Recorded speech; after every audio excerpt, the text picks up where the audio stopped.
Hi and welcome to You Belong on the Board, a podcast designed to inspire and encourage young women into business. My name is Catherine and I'm the founder of GLOW, which stands for Growing Leaders with Opportunities and Willpower, all while doing my placement with SAP as a Digital Transformation Associate.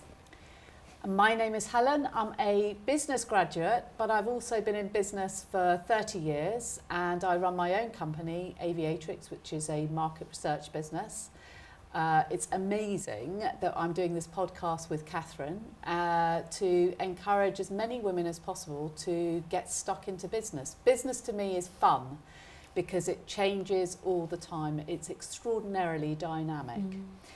But why are we here? Well, we're here because in 2017, only 5.6% of UK women actually ran their own businesses. That compared to 15% in Canada.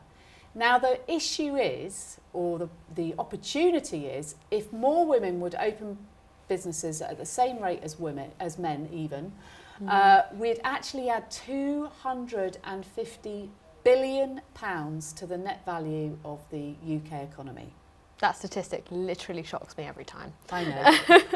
But now we have some water. Let's get this show on the road.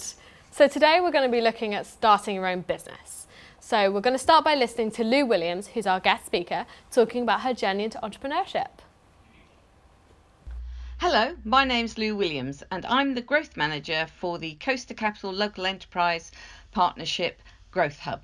So how did I get here? Very interesting question. I was brought up in an environment where women were considered to be either good enough for secretaries or teachers. So I went off and broke the mould. I did a degree in applied physics, having been told by my own teacher that my maths wasn't good enough, so I was determined to prove them wrong. And from there, I entered into a scientific career, albeit for a very short space of time, because I was introduced to marketing. So I have been trained by Nestlé and have had marketing director roles for over 25 years in fast-moving consumer goods. I did a stint with Leo Burnett, the advertising agency, as a branding consultant and was lucky enough to work on the Petronas account in Kuala Lumpur. I then came back to the UK, set up my own business, my own marketing consultancy, and also launched a speed dating company, which was a lot of fun but didn't make very much money. After that, I joined BusinessLink in Hampshire and became a business advisor and absolutely loved it. I love helping businesses, and I did that for about 4.5 years. When the programme was discontinued by government, I joined Grant Thornton in London to help them manage their Growth Accelerator, which was a government-funded programme for small businesses. That closed down in 2016-17, and I joined my current position in May of 2018. That, Lou. Wow. How far have we all come compared to the days of women just being secretaries or teachers? Now, young women are getting more and more involved with entrepreneurship.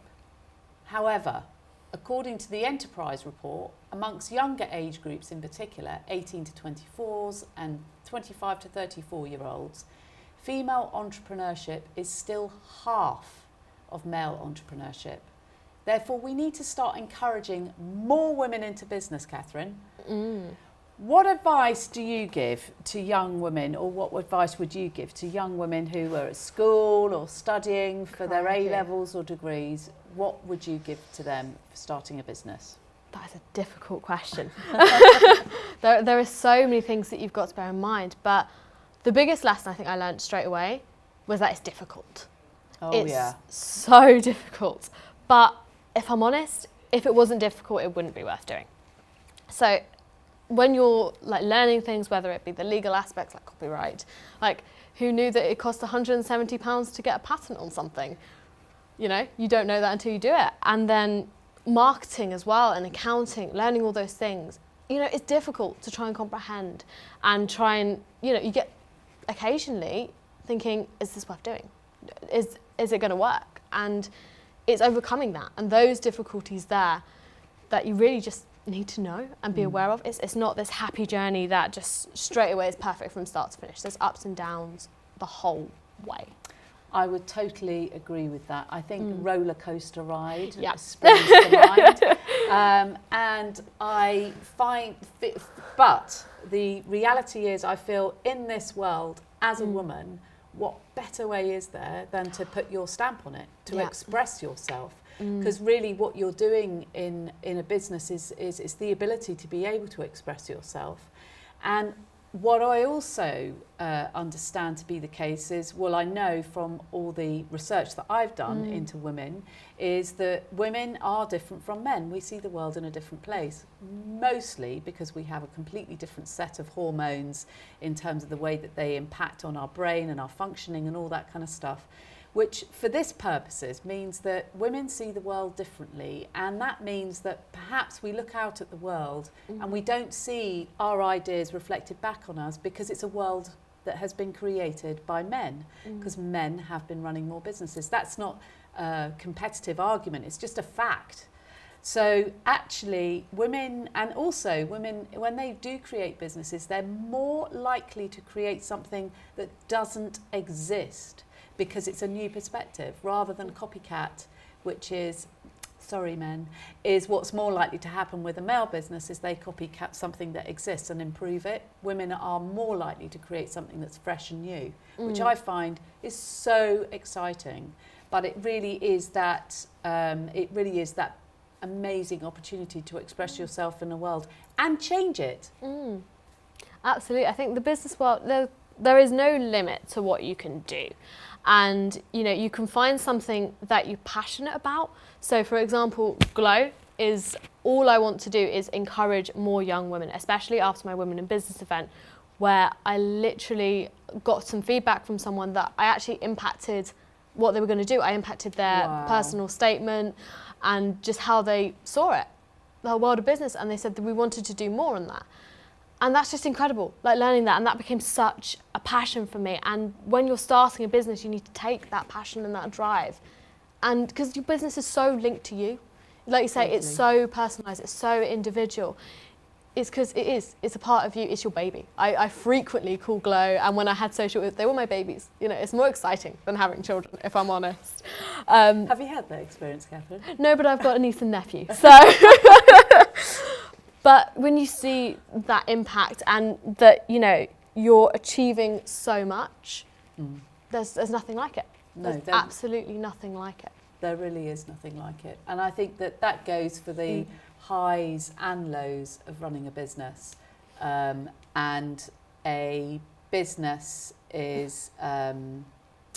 I think there's a lot of reasons why people might not think about starting one, and I think the point is not to be afraid, is to actually throw yourself into something, try something. But you don't have, I suppose, my business is about selling stuff and making money. I mean, that's ultimately, I suppose, what my objective is but also expressing and doing something that I really, really do love doing. But I suppose it's, you don't have a business until you've got a customer, and ideally a paying customer from my perspective. And I think it's being, you can create a business and have it as a kind of like a hobby, but really the challenge is to keep it moving and keep it dynamic and keep it changing and responding to your customers. So you do need customers, because that's when it gets really, really interesting and allows you to express creativity in you and engage with your team and tap into their creativity as well in terms of making it grow. Yeah, and I think what really is important to link with that is networking. Yes. The ability to network, because you're not going to get customers and you're not going to get, cheerleaders, supporters, even like employees initially, unless you put yourself out there. You put yourself on the line, you go to events. So I'm frequently at things like Thrive in Brighton. They do women's networking events. So you go and you discuss the problems that you're potentially having with your business and ask other women who are going through it, what did you do to get through this if you've gone through it, or what do you suggest? And things like that, they're just so crucial. They're absolutely so crucial to be at. you know, and we need to be encouraging more young women. You need to go to these things. You need to listen to other people's stories and learn from them to develop your business to make it better. 100%. I mean, networking sends shivers down most people's spines because it kind of taps into all our insecurities about not fitting in or why am I here or have I got anything interesting to say. I went to a networking event this morning and there was probably 50, maybe even 70 businesses in the room, business people in the room, you know, just tapping into a couple of people, and nobody wants to walk into that room, into a room full of people, but actually you get so much from it. And it's the catalysm, or if there's such a word, being a catalyst to so many things happening when you have a conversation. Then another, you know, it's a two-way process. Not having, I think that's the other thing with networking. You never know what will come out of it. You never ever know. You might think, right, I need a sale. But actually, to walk into a room, it's just a room full of opportunity because you've got a bunch of human beings in there that you can create all kinds of really amazing things. So I think the problem with networking is it's so many things. It's about support for you in running your business. It's about, yes, potential sale, but it's also about finding really interesting people that can make your business grow, thrive. You know, maybe there's some things that you don't know, some information that you don't have that you need. So it's a real melting pot of opportunities. Yeah, I think regarding opportunities, Lou Williams actually has some more to say on that. So Lou, can we hear from you? So why is now the right time for women to enter the business arena and start their own businesses? Well, I've spent probably 20 years in business support, and it's disappointingly low, the number of women who have actually started their own business and continued with it. It has now become quite a big national and political agenda, in particular because of the Rose Report that was written by one of the most senior females in the NatWest Bank. And that identified that if women were to start entering the business environment as business owners and entrepreneurs, that we would significantly improve the economy of the country. First of all, go and talk to those women business owners. Go and join those networks and learn a lot of and gain a lot of information before you actually embark on a business venture yourself. Choose something that you are passionate about. If you're passionate about something, it gives you the drive and energy to see it through to the next phase. You really, really need to research your idea. Look at what's available out there. What's the competition? Why are you doing this? Give your business a real purpose and understand that purpose before you embark on that journey. And I wish you all the very best of luck. I've done it myself. I've learnt from my mistakes. And what I've just mentioned now is really, really important for you to focus on before you embark on that journey. But do embark on it, because you'll always regret that you haven't done it. So all the very best wishes from me. Thanks for that, Lou. Wow.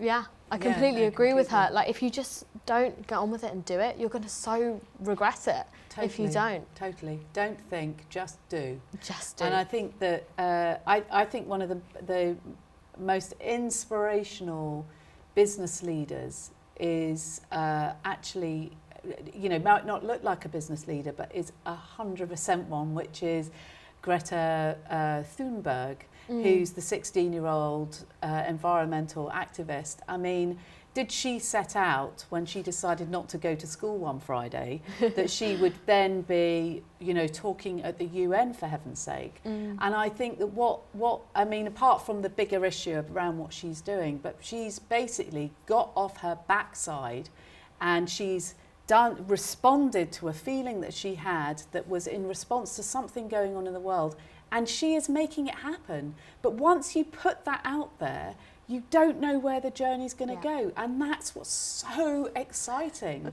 about going on a business journey of your own, is you really don't know where it's going to lead. And there's so much in what she's doing, and is such an enormous parallel with what business is like. It's not a scary thing. It is, but it's not. It's really an exploration of life and the world and everything in it, and just being with other human beings, just having an amazing experience. That's what it has been for me. Yeah, I think to link with that and those experiences, I think what's important to remember is sometimes it doesn't always work. No, which we haven't actually addressed. You know, my first social enterprise, which was social media marketing agency, I tried to keep it going for a year and a half nearly. And the market wasn't right. The team didn't have enough time to be able to provide the work. It just wasn't the right place and the right time. And, you know, that's okay. That's absolutely okay when things just aren't quite there for the business. It doesn't mean that you as a person have failed, because probably throughout that journey and where, you know, you've had those roller coaster ups and downs, you've learned what worked well, what maybe didn't work well, and you've grown. You've grown as a leader, you've grown as a person, and it means when you come to your next, you know, journey, you know exactly what to bring to the table. Totally. I had a business that was really successful, and unfortunately was hit badly by the recession in the last decade, and it was tough. It was tough, but you have to pick yourself up, and you have to move on. And as a result of that, I've created my own business. My previous business was with a business partner. But I think these are, again, it's in those making those mistakes or stuff happening, not taking it personally, but it hurts. It really does hurt to make mistakes and fail. But the only way to honour that learning is to pick yourself up and do it. And I think this word, overused word, in my opinion, of experience is all about doing. You learn by doing. That's what experience is. And you have to do something. You can't sit around and think, oh, I'd really like to have my own business. Oh, yes, next year. Like Lou said, you'll regret it. Yeah. You have to have that experience if you want it. Yeah. If you don't, that's equally fine. But you should go for it. And I think the other thing that Lou said, which I can't agree with her more, is having a support network. I was just going to enormous. Yes, I was going to say my team, invaluable. All of them for Glow. I am so ridiculously proud of them, and they inspire me every single day, because they come with that, why didn't we do this idea? Why didn't we do this? I wouldn't have thought of it in the world, because they're there to both help things grow and help, you know, make the change and help develop the business as well. They've got as much passion there, and you know, it's absolutely invaluable to have those cheerleaders, to have that network, and you just can't be without it. No. So I think really, just to summarize this, you need network, you need not necessarily a paid team, we're not saying that, but because all of my team are volunteers, you just need help. Really. Yeah, and for me, my network is other business leaders who you can have a kind of a conversation, a phone call with, and cry your heart out because things haven't worked out, or you've lost a client or whatever. And equally, as you say, cheerlead you when it's going well. So I think yes, absolutely, a network is really important. But as I think the main thing is, if you've got an idea, get it out there. Do the research, as Lou said, because she's absolutely right. As a market researcher, I have to say that. But she's absolutely right. Go and talk to people and make it happen. Just do it. Do it. Just do it. But I think we're going to wrap up there. And I think it was a great conversation. And hopefully that's helped some of you guys in starting your entrepreneurial journey. But I think we'll just see you next week. Yes.